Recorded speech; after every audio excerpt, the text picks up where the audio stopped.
ስግጥ ፍምስ የሚለው ቃል ለምን በጣም ብዙዎችን ማናደድ ቻለ? አያችሁ፣ ስግጥ ፍምስ የሚለው ቃል የሚገባቸው በጣም ጥቂት ሰዎች ናቸው።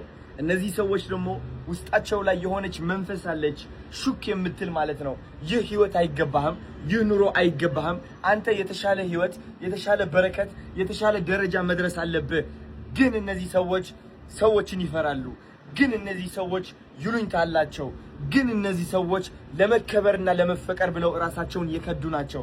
ግን እነዚህ ሰዎች በራሳቸው መቆም ያልቻሉና እሺ ባይ የሆኑ ሰዎች ናቸው።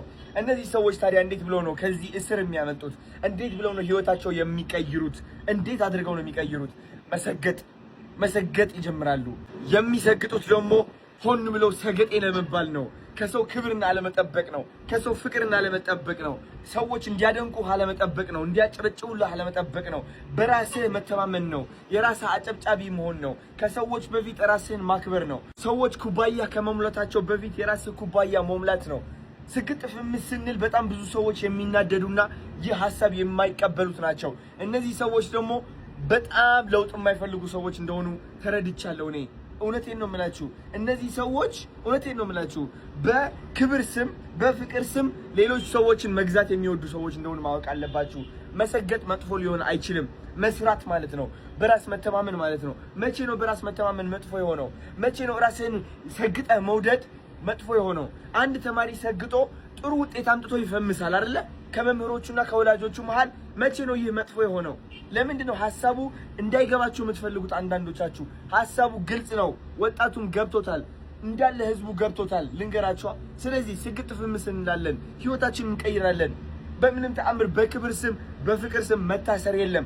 እንወጣና ራሳችንን እናሳያለን። እውነቴን ነው የምላችሁ። ኢትዮጵያ ውስጥ በጣም ብዙ ታለንትድ ሰዎች አሉ። እቺን ሀገር ማስጠራት የሚችሉ ኢትዮጵያን ኢንተርናሽናል ማድረግ የሚችሉ በጣም ብዙ ታለንትድ የሆኑ ሰዎች አሉ።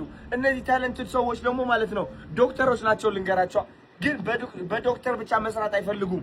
አንዱ ዶክተር ሆኖ ዘፋኝም ሊሆን ይችላል። መስፈን እስከፈለገ ሰግጠት ዘፍናለህ። ዶክተር መሆነ እያለም የሰዎች ህይወትም እያዳንክ እያለ ትዘፍናለህ። ግን ይህ ሰው የሚፈራው ቤተሰቦቹ እንዳይንቁት ነው። አንተ የተከበረ ስራ ይዘህ እንደዚህ ራስህን ታዋርዳለህ ይባላል። ምን አባህ ገባ? ሰግጠት ትሰራለህ። የፈለጉትን ይበሉ። እንደዚህ ነው ህይወት የሚቀየረው።